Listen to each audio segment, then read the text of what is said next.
how to post only friend can see your videos on TikTok.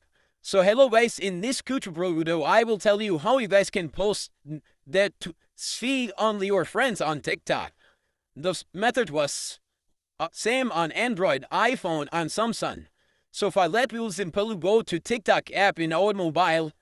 Once you click here, you guys will simply see plus icon. So simply click on plus icon.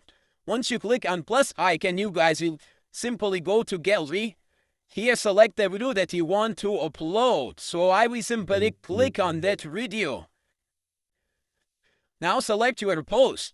After that, you guys will see next. Your story, simply click on next.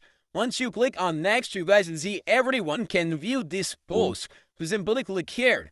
Now here you guys will see friends, subscribers, only you everyone. So simply click on friends. Here you guys can select the friends who you want to show that video. Or you can select other friends. After that, click on post. So once you click on post, your that post will be shared and previews shared with your only friends. Thanks for watching.